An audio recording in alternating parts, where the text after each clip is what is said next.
There are three things that you should do whenever you make a mistake. Tatlong bagay dapat palagi nating gawin pag tayo ay nagkakamali. First, you must admit it.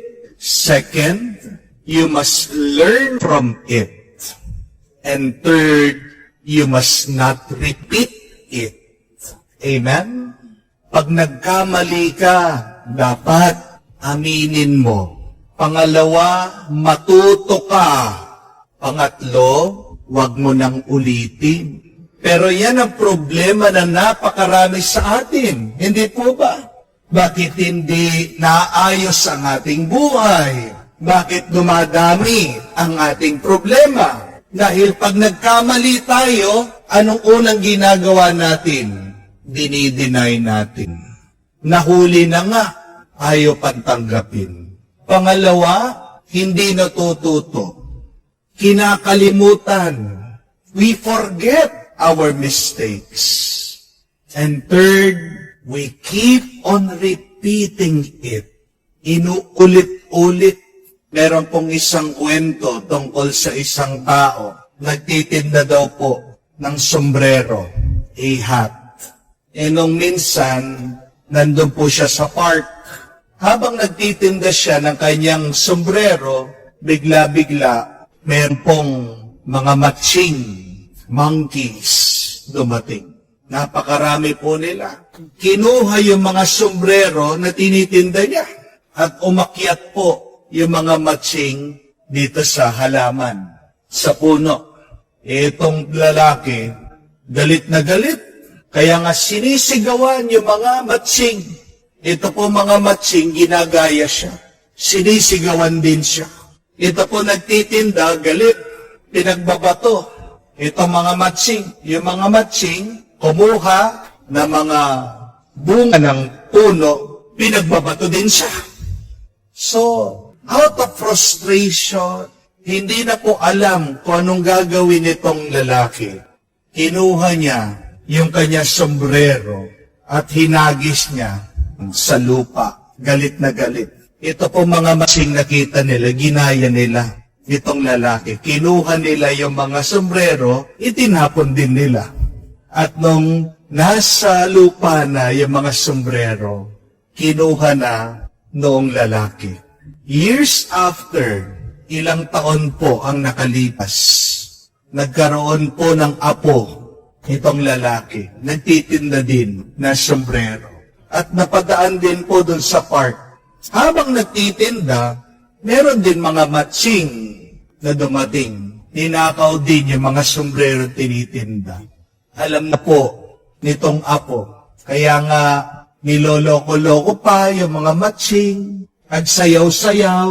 Ito pong apo, nagsayaw-sayaw din yung mga matching. At pagkatapos po niyang niloloko yung mga matching, para mabitawan nila yung mga sombrero na tinitinda niya, ginawa niya, yung sombrero niya, inihagis din doon sa lupa. Alam niyo pong ginawa ng mga matching? Bumaba po yung isang matching, kinuha yung sombrero na tinapon niya. Tapos sinampal pa yung bata, sabi, ano sa tingin mo? Kami din naman may lolo, no? Sabi nila. Kinuwento din ng lolo namin yung nangyari, no?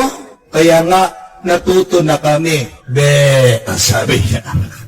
Buti pa yung matching, natuto sa pagkakamali. Buti pa mga hayop, pag nasaktan, hindi na magbabalik. Matututo na, hindi na uulit. Pero bakit tayong mga tao, nasaktan na tayo sa pagkakamali, sa kasalanan, paulit-ulit pa rin. Ang dami ng pinadala ng Panginoon, ng Diyos, si Yahweh, na mga propeta sa atin para tayo matuto, para tayo'y gabayan. Sinasabi sa mga pagbasa, si propeta Elijah, siyang marangal na propeta, nagpakita pa ng milagro ng apoy na galing sa langit, para patunayan ang ating Diyos, si Yahweh, siyang totoo, ang mga Diyos-Diyosan hindi totoo. Pero hindi pa rin natuto ang bayan ng Diyos. Nung panahon ng ating Panginoon, nandyan ang propeta, si San Juan Bautista, binibinyagan ng mga tao. Pero meron mga iba, they choose to ignore His message. Nagbulag-bulagan, nagbingi-bingian. Ang ating Panginoong Yesukristo, dumating, nagpapako pa sa krus. Muling nabuhay, nagpakita ng mga milagro. Pero anong ginawa ng mga tao? Binabaliwala pa rin. Patuloy pa rin sa paggawa ng kasalanan. Di po ba yan yung nakakalungkot na katotohanan? May pagkakamali, may tumutulong na nga sa iyo para magbago ka. Sige ka pa rin ng sige, pabalik-balik, hindi natututo. Pero kailangan po natin tandaan ito. We will be judged by how we correct our mistakes. We are not judged by our mistakes, but we will be judged by how we correct our mistakes. We will be defined by how you straighten your life, how you learn from your wrongdoings. Diba?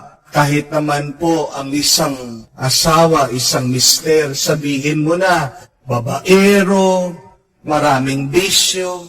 Pero pag yan natauhan, nagbago, naging tapat, di ba? Mamahalin pa rin siya ng misis niya at matatandaan pa rin siya bilang isang mabuting asawa. Amen? Di ba? Kahit naman po sa mga nagninegosyo, nalugi sila, marami man silang napagkautangan, pero pag sila'y nagpursigi, binayaran nila ang kanilang mga utang, bumawi sila, nag-bounce back sila, at napalago nila ulit ang kanilang business.